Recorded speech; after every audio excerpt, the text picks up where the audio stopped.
Module 5 topics talks about ethics, privacy, and data security because in our last discussion about module number 4, we did talk about some of that is related to data.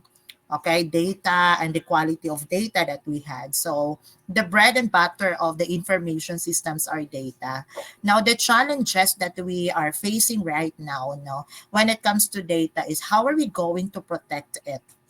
Okay, and we will be also talking about privacy. Are we entitled for some privacy with our data? Okay, once we are on the net, once we're doing online transactions, once we are on using an information system, so how are we going to protect it? And those users, when it comes to accessing those information, what are the rights to the information, and how much permissions, or authorizations are we going to give those users? Okay, and that also talks about the ethics.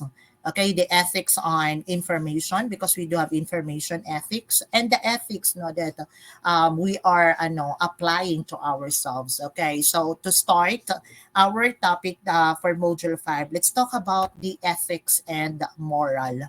Okay, these two words are actually some people use this interchangeably, so there is a big difference between the ethics and the moral.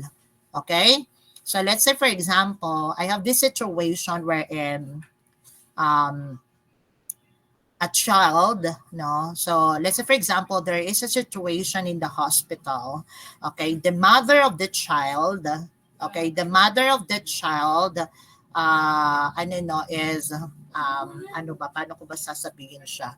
So the mother of the child is admitted to the hospital, and then there is an emergency, or the need for the mother to take the medicine, and there is no medical staff available during that time. And then this child happens to know where the medicine is, and the child get that medicine without the permission of any medical staff, and then get that medicine and then give it to her mother. Now the question is, okay, what the child does or did is considered an ethics or a moral. Okay? Saan natin sasabihin na, okay, the child did this one because of this moral. The child did this one because of ethics. Okay? So, meron siyang, there is a discussion between the ethics and moral on that situation. Okay? So, may I hear a word from De Galicia because you raised your hand? Okay? Okay, so share your ano Sir, no? Yeah, go ahead, Galicia. sir, I think po, the situation pertains to Can you morality louder your since the voice? child Okay, medyo followed. choppy, Galicia. Hello po. Medyo palakas na ng boses. Hello po. Okay, Ayan po, tinig na okay. po ba? Go ahead. Sir, what did the child do is based on morality po since he act on what he thinks is right po. Mm-hmm. But on the other hand, the situation is unethical po since giving it to the to his mother, am I correct po Mm-hmm. ba? Yeah, mother. Is wrong po since it doesn't ask for permission for the specific personnel po. Okay, thank you for your opinion in that situation. As per the Galicia, it's morally correct because the child now think about her mother. Okay, so as for the child is when it comes to morality or moral, it is correct because she just wanted to give the medicine to her mother, okay? Kasi baka with that medicine, so baka gumaling pa yung nanay niya, no? So the situation requires her to give the medicine immediately. So it's moral in it is ano no when it comes to moral, so it's correct. When it comes to ethicals, according to the Galicia, it is wrong, no? It is unethical. It's because the child doesn't have a permission to do that, no, in the hospital, because basically, no, in the first place, the child is not an employee of the hospital. The child is not authorized to go to that specific area in the hospital to get that medicine. Diba? So that's ethics and moral. Okay, thank you, De Galicia. How about the others? Meron pa bang idadagdag? Who can add when it comes to ethics and moral regarding the situation? Yes, Samantha Ruales. Sir, I agree po na the act of the child was morally good, but it is an ethical issue because it would affect the staff that is responsible for handling the medicine. Mhm. Although when in terms of morally good, sir, he wasn't aware of the ethical issue that it would affect the staff since Mhm. he's a boy pa lang naman po. So Okay. unaware po siya kung ano yung code of conduct about it. Okay, very good. No, I just want to mention, no, and reiterate, no, the word code of conduct, no.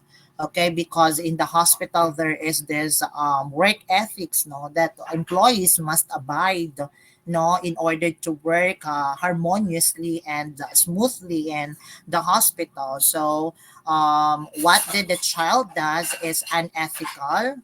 It's because somebody must, ano no, somebody might, no, face the consequence of ano no of having ano that medicine, no, okay, na nailabas doon sa cabinet, no. So unaware kasi yung bata regarding that. Okay, there is also an opinion coming from Sancon, so let me just read this one.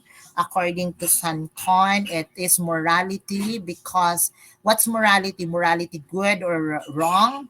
Okay, because there is a right or wrong, no, when it comes to moral. And then for ethics, we have ethical and unethical. What kind of morality is this, Sancon? Kasi nakalagay lang dito, it is morality because he based his decision in his personal belief that he think giving the medicine is a right decision. Okay, morality, right. However, it is an ethical issue because there are regulations and ethics to be followed inside the hospital. Okay, so I think you already have an idea of what is the difference between an ethics and moral. And to define this ethics, when we talk about ethics, it is a code of behavior that is defined by the group to which an individual belongs. Ethical behavior conforms to generally accepted norms, which may change over time to meet the changing needs of the society or a group of people who share similar laws, traditions, and values that provide structure to enable them to live in an organized manner. Now, if I say killing a person, okay, so killing a person, which ano no, it belongs, is it in on ethics or moral? When we talk about religion, pag sinabing okay, killing a person, so pag sinabing killing a person, saan siya papasok?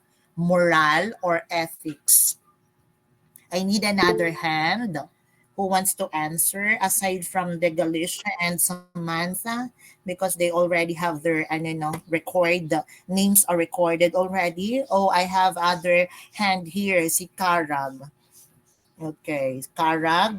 I can visualize Karag right now with a with an eyes. Ayan, wag kang tumawa, Karag, ha. Baka mawala yung mata mo. Okay, sige, go ahead. Um, I think po, sir, it would fall under ethics, but it is Hmm? unethical po. Ethics, and it is unethical for Catholic. Yes po. But how about in other religion? How about mercy killing? because that is also considered as killing. Okay, how about mercy killing? Asan siya papunta? Ethics or moral? Because mercy killing is actually being, advised by the doctors. Okay, tama naman si Karag din sa sagot niya na it belongs to ethics, no? And it belongs to religion issues, no? Killing, okay, yung pagpatay. But how about mercy killing? Saan siya pupunta? Ano masasabi mo when it comes to mercy killing for ethics and moral? Okay, may I hear a word from Monte? Go ahead, Hello po, Monte. good afternoon. Good afternoon po. So, pag sinabi po nating mercy killing, kung ang point of view po ay galing sa religion and social norms, sasabihin nito na Mhm. morally wrong pa. Pero Okay. kapag po mercy killing in terms of medical view, it is considered Mhm. ethical kasi uh, sa field of medicine po, we have human right to dignified death po. So parang kasama po sa responsibility ni doctor na ma-ensure na yung dignity ng patient niya all throughout his life and death po. Is it legal in the Philippines about In the mercy Philippines killing? po, mercy killing is unethical in the Philippines, but in other In the countries po, it Philippines, is ethical. okay. Yes po. Really? Okay. So in the Philippines, mercy killing is unethical. If the doctor advised for a mercy killing, can the doctor imprison by doing that in the Philippines? Or will the doctor be imprisoned if the doctor will, I don't know, will, tawag dito, no, will try to do that? Sino ba dito nakakaalam? Because I'm asking this one kasi kayo yung nandito sa field na ito. Yes, again, Monte. I say to clarify po, yung mercy killing po kasi meron siyang different cases. So for example po, for patients that are declared brain dead po, you can Mhm. take them off life support po and legal po yun sa Philippines. Pero Okay. po, pagka for example, assisted suicide as classified as mercy killing or mercy killing in terms of meron tayong patient na merong known terminally ill siya pero he is Mhm. still conscious and considered live and ayun, hindi po siya legal. Oh, I see. And who can, who can identify, no, the act is legal and illegal, or the act is ethical or unethical? Because as far as I know, police doesn't also have an idea of this, this stuff. Only those who are in the, medical field. I see the Board of Ethics. So may tinatawag na Board of Ethics. Okay, thank you for clarifying that one. How about mercy killing on animals? Kasi we're talking humans. What's the law about this? Do we have a law in the Philippines about mercy killing on humans? Let's say, for example, a dog, okay, dahil naawa ka sa dog and then parang hindi na niya kaya, so you wanted to kill the dog through mercy killing na lang, no? So, ethical and legal according to Monte. Euthanasia ang tawag. Oo, I've heard that word, euthanasia. Can someone explain that for the information also of everybody? Can you also, euthanasia? I've heard that word already, but I do not have, a knowledge, no, a good knowledge about that. Is it the same with mercy killing, the euthanasia? Is it the same? Naku, mukhang wala nang sumagot. Nasaan na sila? Okay, so while you are, searching for that, okay, I think there is another hand here. Hernandez, yes po. Saang sagot itong yes po? Sagot sa ano? Sagot sa tanong na same ang euthanasia at mercy killing? That's why you confirm that yes. Okay.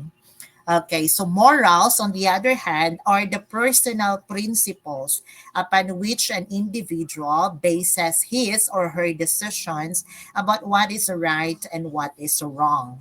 They are core beliefs formed and adhered to by an individual. And to get a good overview of this moral and ethics, no, ethics, no, are coming from life experiences, the culture, because there are different ethics, no, depends on the culture.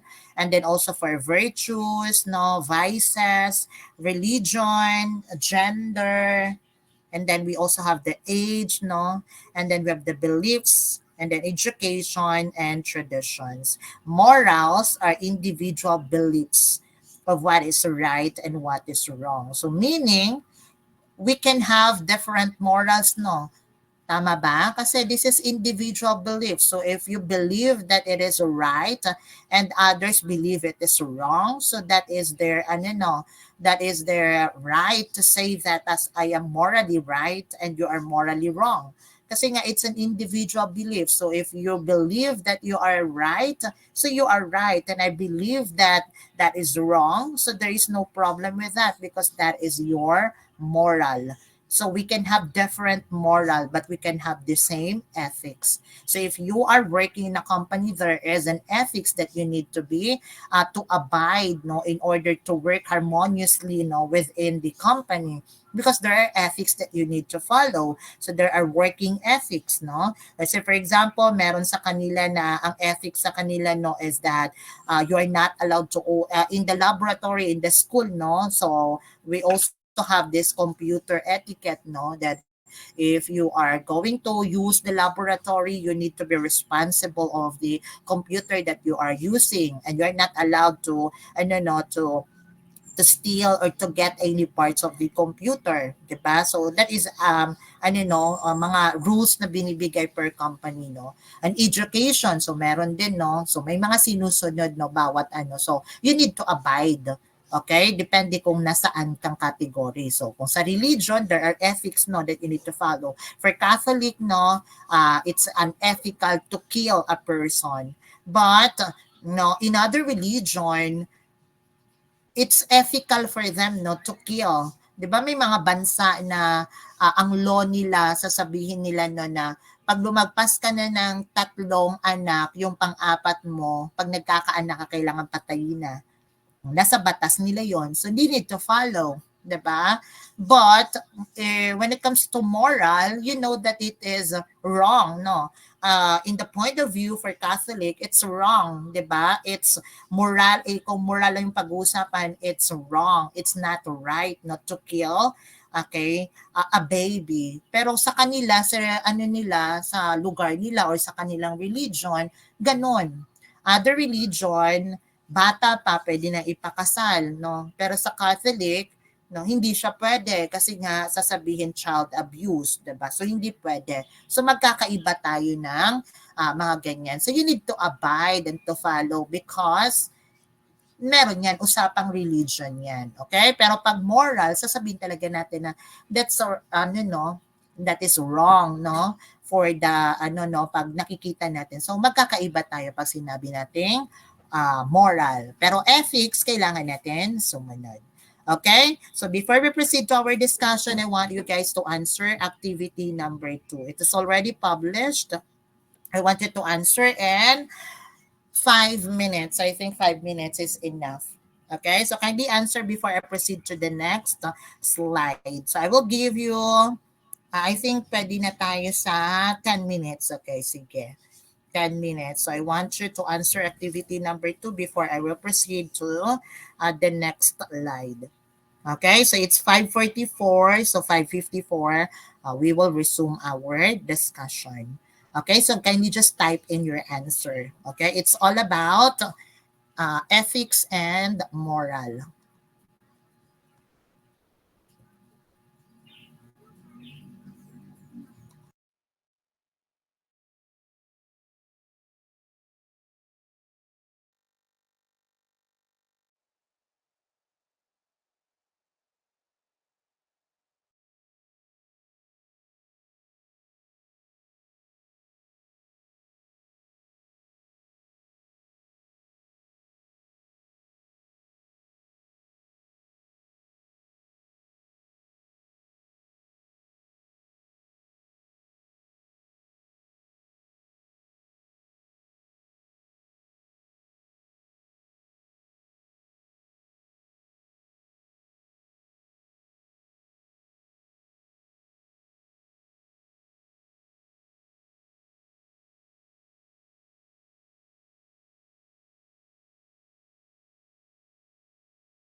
Okay, time is up.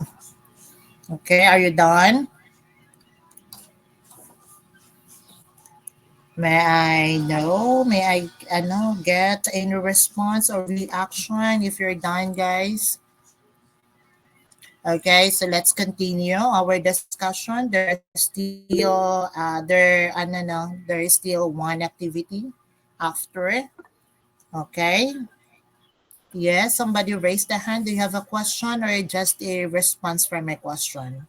Is that a response from my question, De Galicia, or do you have a concern? Na-pindot na po, sir.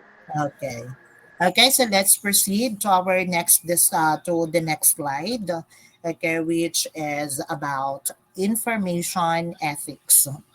Okay, what is information ethics? Okay, information ethics is about the ethical behavior expected from an individual assigned to handle information as prescribed by the International Medical Informatics Association 2017. So if you are one of the this person, no, if you're one of the staff, no, in the hospital that is responsible for handling this information, so you need to to abide, no, and you need to to do this behaviors, no, which is expected from you. Okay, and that is called information ethics. Information ethics adheres to 7 principles. Okay, these are the following. Okay, the principle of information privacy and disposition, the principles of openness, the principle of security, the principle of access, the principle of legitimate infringement, and the principle of the least intrusive alternative, and last is the principle of accountability. Okay, so ano ito mga principle na ito? Okay, so principle of information privacy and disposition, which means that everyone has the fundamental right to privacy. Every individual should ensure that he or she has control over the collection, the access, the use, the communication, the manipulation, storage, linkage, and disposition of data about himself or herself. So in short, we have the right to privacy. Okay? We have the right to privacy of our information or data. Okay, so that is the principle of information privacy and disposition. So all of us has our own data, no, our own information, and we have the right to keep that. We have the right not to disclose it to everybody. Even the hospital knows about this one. Let's say, for example, you are, I don't know, conducting a medical laboratory. So with your record or information, there will be a permission coming from you if they wanted to disclose that information to whoever parties need that kind of information from you. So in short, the right to privacy. Okay, the second principle is all about the principle of openness. The control measures of particular data should be disclosed to the concerned individual in an appropriate and timely fashion. So this is one of the example of the current session right now in the Senate, yung about kay Mayor Alice Gu, 'di ba? Which is spearheaded by Senator Risa Hontiveros, no. So some of the information about Alice Gu need to be disclosed during the hearing. So if you know about that hearing in the Senate, so hindi mo pwedeng ma-practice dito yung right to privacy because there are information that these individuals or this government need that information. So whoever is keeping that information need to disclose this one, especially that it is needed during the hearing. Okay? Let's say for example sa president, 'di ba? So the president, no, hindi niya pwedeng i-exercise no yung right niya to privacy. Let's say for example, during the time no na nagkaroon ng issue si President Duterte regarding his medical situation or medical condition. So as the president of the Republic of the Philippines, no, people need or have the right to know the medical condition of the president because it concerns no our country. So hindi niya pwedeng i-exercise niya yung right to privacy. So dito yan sa principle of openness. So you need to disclose it because it concerns the public. But if you are a private citizen, you have the right not to do so. Okay? Kailangan ng permission before it will be disclosed to any parties or individual. But if the government needs it because of it concerns the public, so you need to disclose it. Okay? Next, we have the principle of security. The principle of security talks about legitimately collected data should be protected through all appropriate measures against access, use, modification or communication, manipulation, linkage, loss, degradation, and unauthorized destruction. So if you guys read the article about Mark Zuckerberg going to the Senate in the US regarding the disclosure of the information that we had on Facebook. If you read that article na before nakasuhan si Mark Zuckerberg because sabi nga yung ating mga information on Facebook are being disclosed and we are not safe, we are not secure. So I don't know what happened, parang nalusutan naman yun ni Mark Zuckerberg. So that's why some of the features there are from time to time there are upgrades on our Facebook, especially on Messenger because Mark Zuckerberg as the owner or the founder of the Facebook is responsible for taking good care of our information. Okay? So we have the right to security when it comes to our information. So nobody or none nobody is allowed to disclose our information, although the Facebook is a platform of Mark Zuckerberg, but as the co-owner, you have the rights with regards to the policy that you are making inside the platform, which is Facebook. But when it comes to the information of the individual, you don't have the right to disclose that one. So we own our information. So we have this principle, the principle of security, and yung mga people behind this knows about this the principle of security. Okay, next is the principle of access. What does it mean? The principle of access, authorized individuals should be given access to electronic health records and the right to correct the data with respect to their completeness, accuracy, and relevance. So in the hospital, doctors have the right to access. Okay? Doctors have the right to access the information of the patient. Okay, for what reason? Okay, for the reason of an accurate diagnose for the patient. Because if you're not disclosing these medical records or the doctor doesn't have an access to the medical records, so there is a tendency that you will not be diagnosed correctly. Diba? So there is the authorization for doctors to access this one, and not just doctors but also medical directors and any other staff na may kinalaman to that information. But not everybody in the hospitals are having the right or the authorization to access this very confidential information. So that is the principle of access, which means only authorized will be given an access. Okay, next is the principle of legitimate infringement. What does it mean? The right to privacy and control over personal data should be conditioned by the appropriate, legitimate, and relevant data requirement of a democratic society and by the equal rights of others. Okay? So, ano ibig sabihin? We have the right to privacy and the control over our data. Okay? So we have the control. Pag sinabi natin na hanggang dito lang ang pwede kong ibigay, you have the control of that. Or you have the information and then you have the control of what information needs to be closed and what information need to be kept Okay, kahit sabihin natin na these authorities no have the authorization to to access your information, but there is a certain limit to there is a certain limit to what information that these authorities no can access no and what information need to be kept. Okay, so yun yung tinatawag na principle of legitimate and infringement. Okay, and next is the principle of the least intrusive alternative.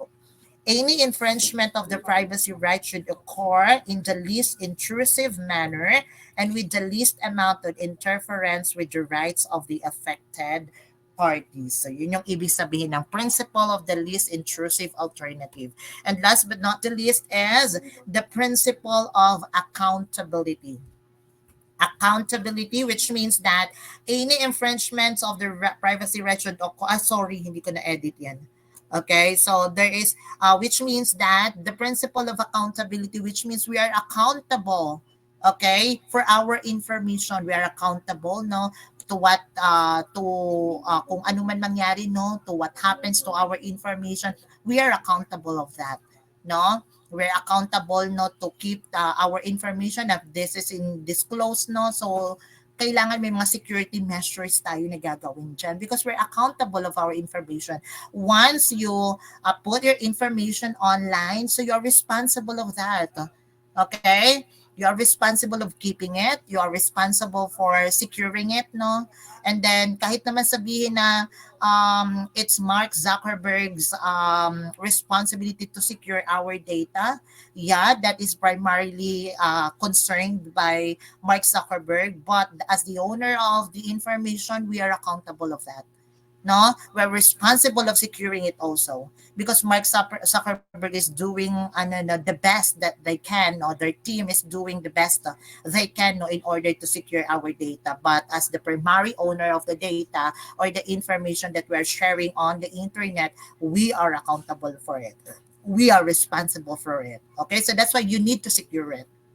Okay, that's why in this next slide, no, we will be discussing about how are we going to secure our data, especially online. Okay, so privacy and security. To help secure the data of the organization, its workers must know how to protect not only the organization's data, but also their own private data. So it's everyone's responsibility to protect their data. Hindi mo pwede sabihin na, okay, nandiyan naman si Mark Zuckerberg, gumamit ako ng Facebook, mahala na siya sa security ko. Hindi pwede. Andiyan naman si Comelec no nag-register ako if during the time that I registered no the information no, you are responsible for that. Sabihin mo, oh Comelec, you're responsible for keeping our record, keeping our data. No, you're also responsible for it. Nag-ano ka, register ka sa Comelec online. And then, hindi mo pwede ibigay kay Comelec yung responsibility na i-secure nyo yung data. Meron ka ding responsibility. So that's why you need to be careful. Especially yung mga Google account mo. Diba sometimes if you are trying to access other websites no and they are also linking that one to your Google, diba sometimes they ask log in through your Google account.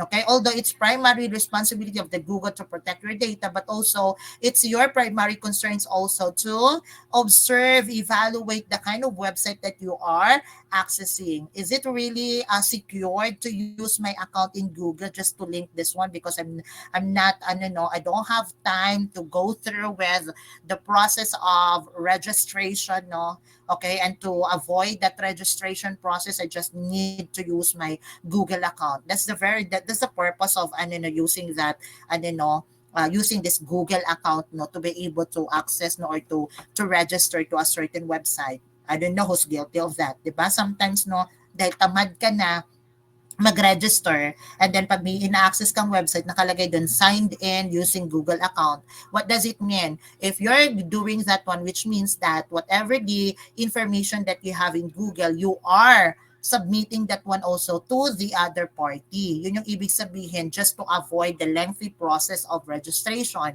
Because if you're not going to do that, you have to start from the process of putting your last name, first name. So you have to go over with the process of registration, and then you need to confirm that one in your email. But when using this, sabihin mo login through Google, you are giving permission to Google to link and to give your information also to the other party. So it's our primary responsibility to evaluate first the website before we will give permissions to Google to give that information to the third party. So ibig sabihin, for you to protect yourself, it is your primary responsibility to protect yourself, especially on the internet. Okay, now I want you to answer question number 3 before I will proceed with the discussion on the tips and the ways and how to secure yourself on the internet. So I want you to answer this following question in activity number 3. Okay, so I will publish this one. So I will give you again 5 minutes, I think is enough to answer this one. So the 2 questions are, how do you protect your own personal data? How do you protect? And then the second question is, what are those data that needs to be protected? Okay, so kindly answer that one in 5 minutes in activity number 3 found in the Canvas before I will proceed to the next slide.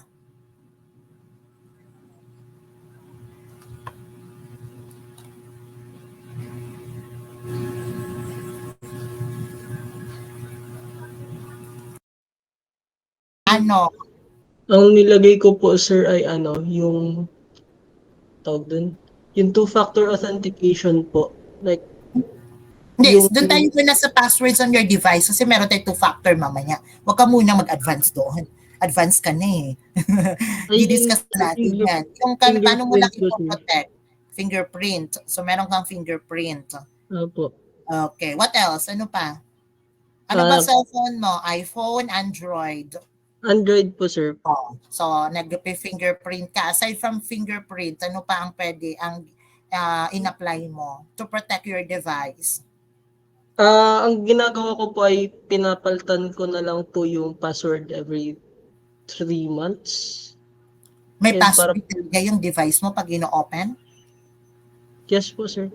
I see. Meron po siyang password, tapos pero mas madalas ginagamit ko po yung password kaysa sa yung fingerprint kasi hindi po mabasa yung fingerprint ko. Bakit? Ano nangyari sa kamay mo? Sir, nagbabalat po. Nagbabalat yung kamay mo. Yung mga daliri mo. I see. Kaya hindi masyadong mabasa, no? Okay, so we have fingerprint, we have password. Yung iba naman sabi dito may pattern, okay, may pin. Okay, very good because you're aware of it. So it's very important to put password in your device. So this is the first defense, putting a password to your device, because if you put a password in your device, so the information that you have on your device is safe. I'm not saying that it's totally safe, but this is the first line of defense. Okay? Putting a password in your device. So thank you, Magadja, and the rest of the students who key in their answers in the chat box. Okay? Ito meron pa Face ID na kalimutan ko from Briones, Face ID. Saan ba yung Face ID? Kasi sa Android hindi ko alam na merong ganun, or baka may mga specific lang na ng Android meron. Sa iPhone ba ito? iOS daw. iPhone po. Sa iPhone ito, Briones, so may Face ID. Okay, in Android, I don't know kung meron ganito. Kasi ang alam ko lang is fingerprinting, PIN, pattern, and the password. So there is a Face ID for iPhone. Okay, so the other way to protect our data is to use stronger password. Okay, when we talk about stronger password, what are the characteristics of a stronger password? Yes, Esmelo. Yung stronger password po contains like uppercase po, and then mga 16 characters po, then may number and special character po like dot or underscore ganun. May kulang pa isa. Ulitin natin ang sabi mo. Dapat ilan ang minimum? 16 Minimum. We're talking about minimum. 8 characters po. 8 to 60 characters. And then, ano pa meron? It Upper contains uppercase, uppercase, lowercase po, number, lowercase, and special number, characters. and special character. Very good. Okay? So those are the characteristics of a strong password. Contains 8 to 16 characters, and then we have a lowercase and uppercase, a number, and a special characters.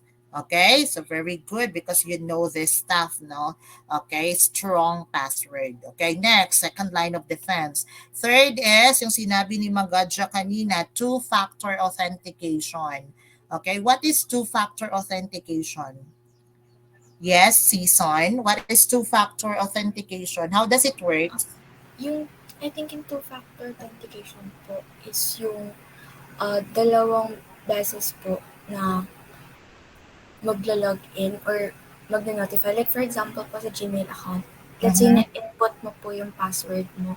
And then, after mo ma-input yung password mo, it will show you a number po. Tapos, let's say, yung pagka-input mo po ng password is sa laptop mo. Yung, let's say, may 3 sets of number po. Dapat ma-verify mo po siya galing po dun sa phone nyo kung saan po originally nandun yung Gmail account mo. Okay, very good. Din po siya sa mga financial accounts din po. Okay, very good. In the financial accounts, no, they will use an OTP to do so, right? After you, you transact or even you put your password, no, it will send you an OTP verifying that you are really the owner, the owner of the information you are accessing. Actually, Facebook will also have the two-factor authentication. You just need to turn it on, diba? You just need to activate this feature. So you can see this one on the settings of the Facebook and then turn on the two-factor authentication so that if you forget to close or to sign out in the account, especially if you're accessing your account on your mobile phone and then your mobile phone is nanakaw or nawala mo so naka-open ka doon. So when somebody is trying to change the password so that you as the owner don't have an access anymore on your account, so there will be this two-factor authentication that will send a notification to your registered email or registered contact number to verify that you are really the person, the owner of that account. So yun yung two-factor authentication, and I am also recommending everybody to use this two-factor authentication for the social media accounts like Instagram, Twitter, and Facebook. I don't know with Instagram and Twitter if they have this two-factor authentication because I'm not active on those social media platforms. I am only active on Facebook. I do have an account on Instagram, but I'm not active on Instagram. And I don't remember where the accounts that I have in Twitter or the X, yun na yung tawag nila ngayon. I'm active on Facebook because I do have my Facebook page, okay, for my business. So that's why I'm active, not really active with posting things on Facebook, but rather more on the marketing of my business. So I use this Facebook and then also turned on the two-factor authentication. Okay, next, number 4, ways to protect your personal data is don't do your online shopping and banking at the local areas. Okay? Huwag ka daw mag-online shopping and banking at the local areas, especially if you are just using a public Wi-Fi. Okay, take note if you are using a public Wi-Fi, especially if you are at Starbucks or any other shops or restaurants that offer public Wi-Fi, do not ever transact. Do not ever do online shopping because you are prone to hacking because you are only using a public Wi-Fi. So if you want to do online transactions or online banking, make sure that you use your private Wi-Fi. If you are at home, you are safe in doing so. But if you are in the school that uses a public Wi-Fi, do not ever transact. Okay? Kasi there is a possibility of disclosing your information to the public. Okay? So yun. Do not do anything on using a public Wi-Fi. Next way to protect is to update your software regularly. Some may find it irritating. Some may find it very annoying, no, that let's say for example in your laptop, no, it keeps you reminding to update or to upgrade your software, especially that we are now changing from Windows 10 to Windows 11. Also in our mobile phone, no, especially if you are using Samsung, no, and there is a Huawei, no, from time to time it will update your software, no. Some may may find it annoying and then um assign it or schedule it on another time or another date, no. So do not give time to do so, because in updating your software regularly, it gives you additional security, because yung natin, yung company that owns this mobile phones or laptops, no, are the reason why they update the software is because it injected additional layer of security. So which means that if you are updating your software, no, it gives you the updated security to protect yourself and to protect your device also. So that's why it's our responsibility also to adapt, no, the upgrade, no, done by our by the company who owns this mobile phone. So it's a necessity to upgrade because the reason is for updated security. Okay? Next, we have don't give out personal information in the phone or through email or text. Take note na naglilipanan na itong mga scammers, no. They will just try to to get information from you, no. Sometimes, no, most likely na meron yan sa mga text messages, no. Sometimes magsasabi nanalo ka ng ganito or click this link, no, kasi mananalo ka ng ganito, napili yung mo, you are chosen as one of the winners of ganito, no. But if you click no that one, so you will be a victim of identity theft, no. Sometimes these scammers, no, will try to call you, no. Ang mahirap pa doon is since because of the because of the presence of AI, they try to imitate your voice, and then when you talk to them, parang sinasabi, parang maaano mo na, okay, alam ko yung boses neto, tas siya ang kausap ko, no. So nai-imitate na nila yung boses dahil dun sa AI, no. So sometimes yung nakikipag-usap, ganyan.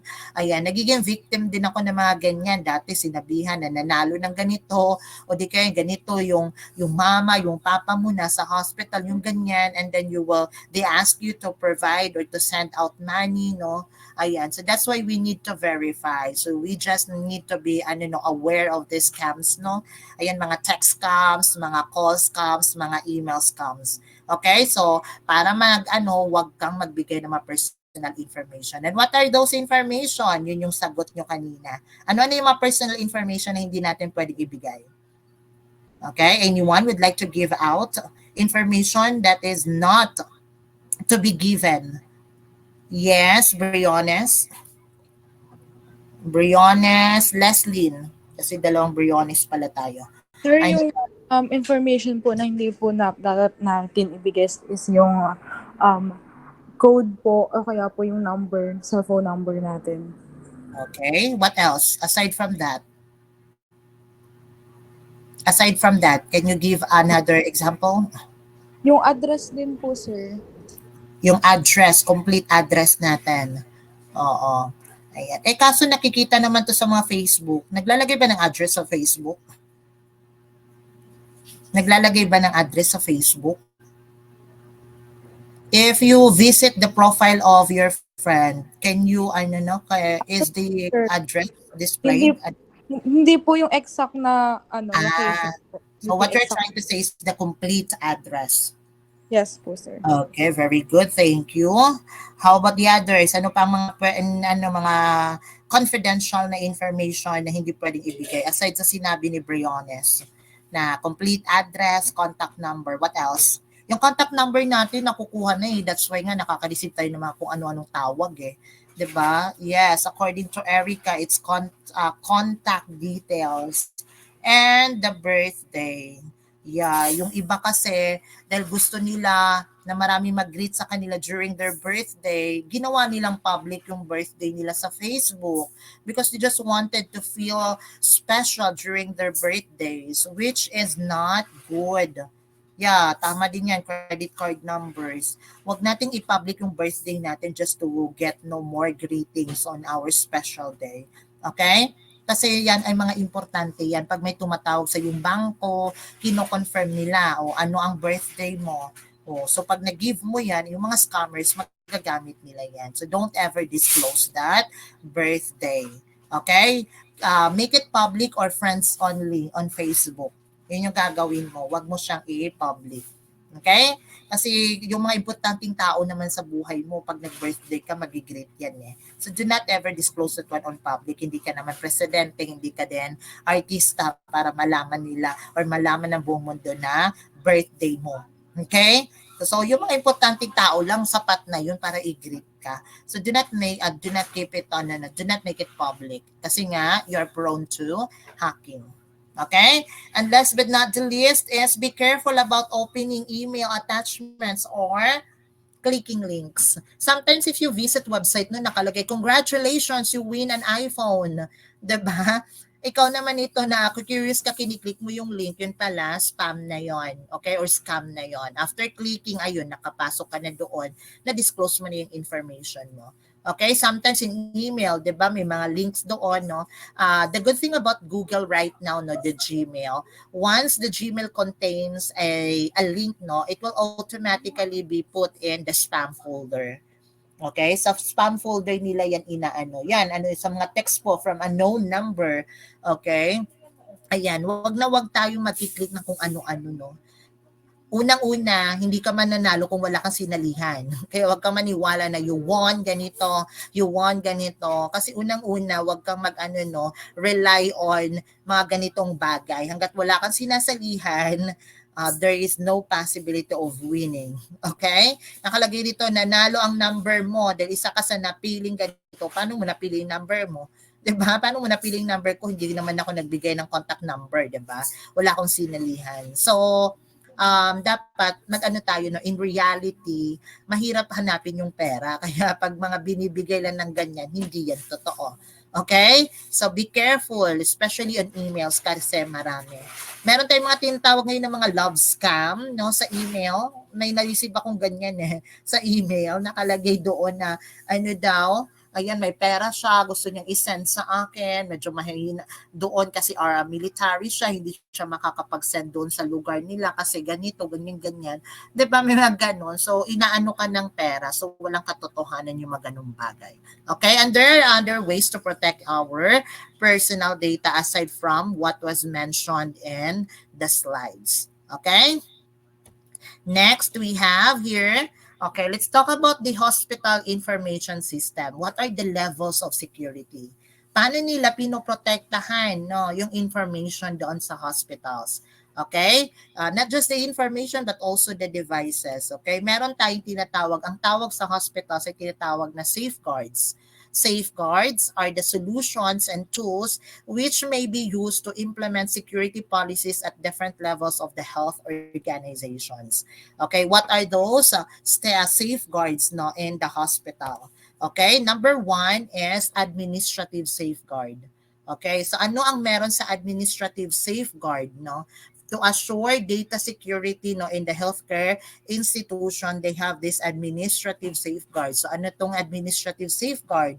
Ito yung regular risk assessment of the health IT environment. So nagkakaroon sila ng regular na risk assessment, okay? And then meron silang continuous assessment on the effectiveness of safeguards for electronic health information.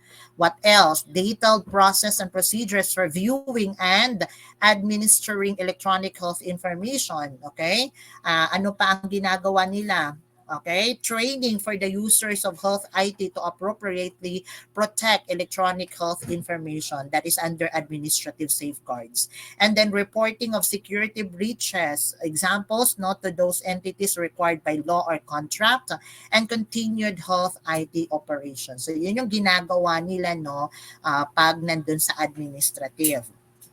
Punta naman tayo din sa physical safeguards. Anong ginagawa ng hospitals no para sa physical safeguards to protect no their information no, yung mga offices na nagko-contains ng mga information, mga room na nagko-contain. So naglalagay sila placing office alarm system. So when somebody is trying to to get inside your room no that is not authorized no, so there will be an office alarm systems no, locking offices and areas that contain computing equipment that stores electronic health information, okay, and having security guards that make regular rounds in the vicinity. Okay, ito naman yung mga kadalasang ginagawa when we talk about the physical safeguard. And last but not the least is the safeguard no, which talks about technical.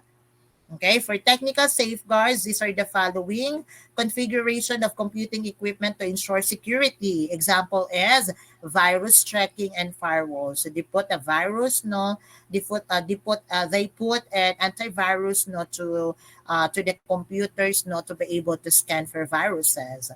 Using certified applications and technologies that store or exchange electronic health information. Setting up access controls to health IT and electronic health information. So only authorized no computer accounts. So which means those have given access no to the system have given an accounts no. So yun lang ang mga pwedeng mag-open, mag-access doon sa system. Encryption of electronic health information, regular audit of the health IT operations, and having backup capabilities. So there will be regular backups of electronic health information to another computer file server. So these are some of the safeguards no being applied or implemented no in the hospitals to protect and to ensure data security. So again, what are those three? So we have administrative safeguards, we have physical safeguards, and we have technical safeguards. Okay, so that ends our discussion this afternoon about security. Okay, so do you have question? Do you have questions? So before we end this up and before I will check your attendance, okay, magtanong muna ako na dalawang estudyante kung ano ang takeaways nila.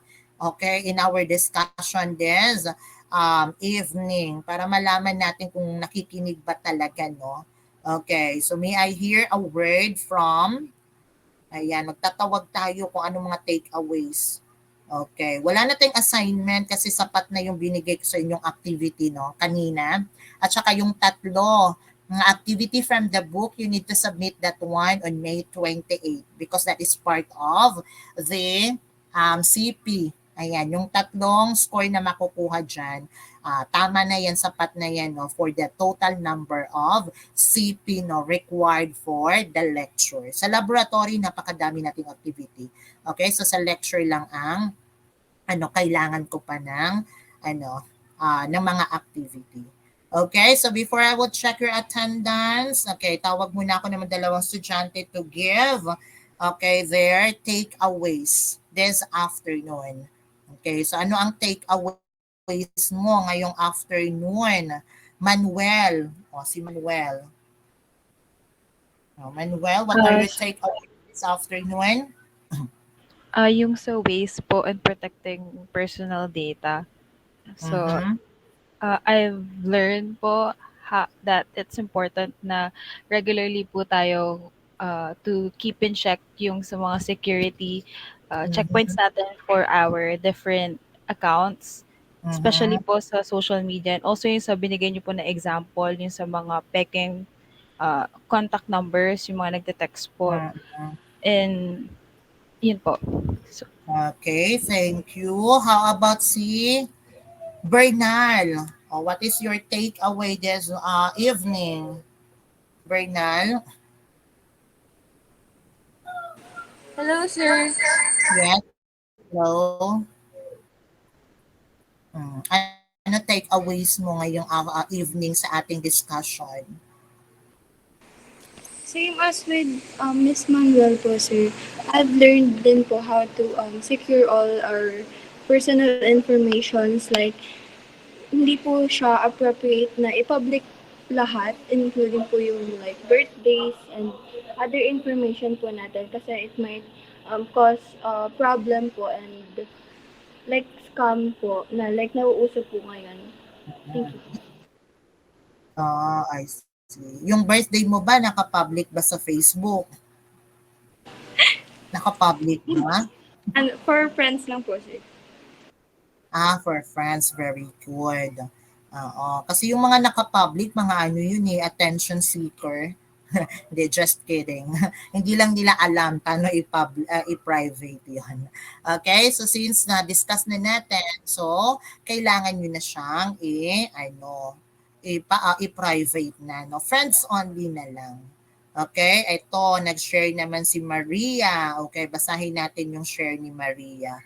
According kay Maria, my takeaway for this afternoon about moral and ethics. I've learned that moral is something that based on our personal beliefs of what is right and wrong. And meanwhile, ethics refers to the principle of rights and wrongs that are agreed upon a community or institution. Oh, mali ka daw, Bernal. According to Leslie, naka-public daw yung ano mo, yung birthday mo. Naku, nahuli si Bernal. Sabi, ito talaga si Leslie, napakabait na friend ito. Napakabait na friend ito kay Bernal. Kailangan daw kasi para message yung yung crush niya sa kanya. Okay? So yung iba na hindi ko natawag, pwedeng i-chat nyo na lang dito kasi after the meeting naman, nada-download ko yung mga messages sa Google Meet. So para ma-check ko din yung mga So while I'm checking your attendance, if you want to share your takeaway, you can just chat in or key in the chat box for your oral recitation, especially yung hindi ko pa nalista. Okay? Kasi yung mga nalista ko dito sa papel kanina, ayan, ito lang sila aside from the nasa chat box so si De Galicia, Rowales, Samantha, Sancon, Carag, Monte, Magadja, Esmelo, Season, Briones, Leslie, Manuel, and Bernal. So, the rest nandun sa chat box. So, kukunin ko na may mga pangalan mamaya sa chat box. Okay, so just key in your answer if you want to share your take away this evening while I am checking your attendance. Okay, so let's check your attendance and say present once I call your name. Abiliada. Present po. Apipe. Apipe. Absent. Mukhang absent si Apipe. Ararakap. Present po. Arenas.